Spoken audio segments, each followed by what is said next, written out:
मेरा नाम उस्मान है। कद 5 फुट 10 इंच और उम्र 23 साल। मैं लाहौर की एक मशहूर यूनिवर्सिटी में मास्टर्स का तालिब इल्म हूँ। देखने वालों को मैं एक आम सा खुश शक्ल नौजवान लगता हूँ जिसकी जिंदगी क्रिकेट और पढ़ाई के गिर्द घूमती है। लेकिन मेरी जिंदगी के पीछे भी एक कहानी है जो मेहनत और खुददारी से जुड़ी है। मेरे वालिद, जो एक रिटायर्ड सरकारी अफसर है, मेरी तालीम के अखराजात बड़ी मुश्किल से पूरे कर रहे थे। मैंने महसूस किया कि अब वक्त है कि मैं खुद अपने पांव पर खड़ा हूं। चुनाचे मैंने गिलबर्ग के एक पोश इलाके में वाक़े एक मशहूर रेस्टोरेंट में पार्ट टाइम नौकरी शुरू कर दी। वो रेस्टोरेंट सिर्फ खाना खाने की जगह नहीं थी, बल्कि वो शहर के अमीरों, सियासतदानों और बिजनेस वुमेन का ठिकाना था। वहां की रोशनियों में एक ऐसी चमक थी जो आंखों को खीरा कर देती थी, लेकिन उन रोशनियों के पीछे कई तन्हा दिल छपे हुए थे। मेरी असिस्टेंट मैनेजर फखरा एक खूबसूरत मगर शादीशुदा खातून थी जो अक्सर मुझे देखकर मुस्कुराती और छेड़ती थी, लेकिन मुझे कभी ज्यादा उम्र की औरतों में दिलचस्पी नहीं रही थी। अक्टूबर की वो शाम बहुत आम सी थी जब मैं काउंटर पर खड़ा ऑर्डर्स देख रहा था। बाहर हल्की बूंदाबांदी शुरू हो चुकी थी और लाहौर की सड़कों पर ट्रैफिक का शोर मध्यम पड़ रहा था। तभी दरवाज़ा खुला और एक ऐसी शख्सियत अंदर दाखिल हुई जिसने वो कैबिन नंबर 36 में जाकर बैठ गई। उसने एक गहरे रंग का बरतानवी तर्ज का बिजनेस सूट पहन रखा था। उसके हाथ में एक लैपटॉप बैग था और उसकी चाल में वो एतमाद था जो सिर्फ बड़े शहरों की जिंदगी बख्शती है। फखरा ने मेरे कान में सरगोशी की, उस्मान, ये फरा है, बरतानवी निजात पाकिस्तानी है, लंदन में इसका बड़ा बिजनेस है, यहाँ भी ट्रैवल एजेंसी चलाती है। मैं उसका ऑर्डर लेने गया तो उसने सर उठाकर मेरी तरफ देखा। उसकी काली आंखों में एक ऐसी उदासी और कशिश थी कि मैं चंद लम्हों के लिए मेनू कार्ड भूल गया। उसका लहजा खालिस बरतानवी ब्रिटिश एक्सेंट था। वो उर्दू बोलते वक्त कुछ अल्फाज अंग्रेजी के इस तरह इस्तेमाल करती थी जैसे वो उसकी मादरी जबान हो। उसने मुझसे मेनू के बारे में पूछा, मगर उसकी नज़रें लैपटॉप की स्क्रीन पर थीं। वो महीने में 2-3 बार जरूर आती, हमेशा उसी गोशे में बैठती और घंटों काम करती। जब वो जाती तो हमेशा मुझे 500 रुपए की टिप देकर जाती।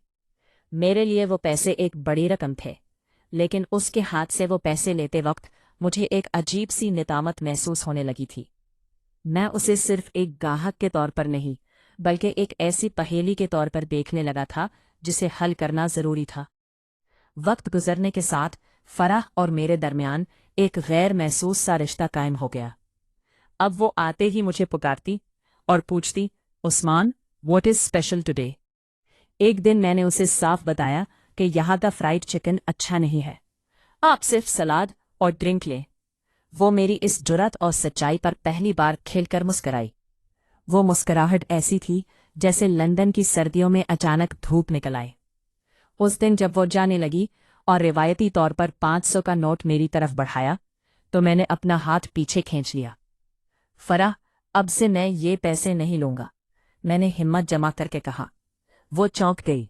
But why Usman, it is your right. मैंने जवाब दिया, मैं आपसे ऐसी दोस्ती चाहता हूं जहां मैं उस्मान हूं, एक मुलाजिम नहीं। उसने चंद लम्हे खामोशी से मुझे देखा। उसकी आंखों मैं एहतराम की एक लहर दौड़ी। उसने अपना कार्ड निकाला और कहा, ओके उस्मान, अगर तुम्हें ये टिप बुरी लगती है तो इस ईद पर मेरे साथ डिनर पर चलो, नटालिया कैफे में शाम 7 बजे। ये एक ऐसा मोड़ था जिसकी मैंने कभी तवक्को नहीं की थी। एक अमीर, कामयाब और बरतानवी तर्ज जिंदगी गुजारने वाली औरत मुझे मदऊ कर रही थी। ईद की शाम लाहौर की फजा में खुशबुएं रची हुई थी। मैंने अपनी बचत से एक नई नीली शर्ट और जीन्स खरीदी थी ताकि उसके सामने पुराएतमाद लग सकूं। नटालिया कैफे की बालकोनी में, जहां सिर्फ हम दो थे, लैंप की मध्यम रोशनी फराह के चेहरे को मजीद परवकार बना रही थी। उसने सब्ज रंग का लिबास पहना था और वो ब्यूटी पार्लर से तैयार होकर आई थी। वहां उसने अपनी जिंदगी की दास्तान सुनाई। उसने बताया कि वो 5 साल की थी जब उसके वालिद उसे बरतानिया ले गए थे। उसका बचपन लंदन की गलियों में गुजरा। उसने वहां की तालीम हासिल की और वहीं की होकर रह गई। उस्मान, उसने धीमी आवाज में कहा, मैं अब सोचती भी इंग्लिश में हूं, और ख्वाब भी इंग्लिश में देखती हूँ, लेकिन इस मिट्टी की खुशबू मुझे वापस खींच लाती है। उसने अपनी नाकाम शादी का जिक्र किया। उसके कोई बच्चे नहीं थे और वो अब एक ऐसी औरत थी जिसके पास दौलत तो थी, मगर कोई ऐसा नहीं था जो उसके बरतानी लबो लहजे के पीछे छुपे उस दर्द को समझ सके जो उसे तन्हाई में सताता था। इस रात मुझे महसूस हुआ कि इंसान चाहे जितना भी कामयाब हो जाए, उसे एक सुनने वाले दिल की जरूरत हमेशा रहती है। डिनर के बाद जब हम बाहर निकले तो बादल गिरज रहे थे। फरह ने कहा, इस कैफे की कॉफी बिल्कुल अच्छी नहीं थी। चलो मेरे फ्लैट पर चलकर मैं तुम्हें असली ब्रिटिश कॉफी बनाकर पिलाती हूँ। जो 10वीं मंजिल पर था, वहां से लाहौर का नज़ारा ऐसा था जैसे सितारों भरी जमीन। उसका फ्लैट उसकी शख्सियत का आईनादार था, मुनस्सम, खामोश और कीमती अशाया से सजा हुआ। वो किचन में कॉफी बनाने लगी और मैं लाउंज में बैठकर दीवार पर लगी उसकी पुरानी तस्वीर देखने लगा, जिनमें वो लंदन के हाइड पार्क में खड़ी थी। उसने कॉफी के मग लाए और हम खिड़की के पास बैठ गए। उसने बताया कि किस तरह उसके वालिद की वफात के बाद वो बिल्कुल अकेली रह गई और किस तरह उसने अपनी ट्रैवल एजेंसी को एक सल्तनत में बदला। लेकिन इस गुफ्तगू में कहीं भी तकब्बुर नहीं था, सिर्फ एक थकी हुई औरत की पुकार थी जो बरसों से भाग रही थी। उसने मेरा हाथ थामकर कहा, उस्मान, तुम मुझे बहुत मुख्तलिफ लगते हो। तुमने मुझसे पैसे नहीं बल्कि वक्त मांगा, और लंदन में वक्त सबसे महंगी चीज है। इस लम्हे हम दोनों के दरमियान मौजूद रुतबे और उम्र की दीवारें गिर चुकी थी।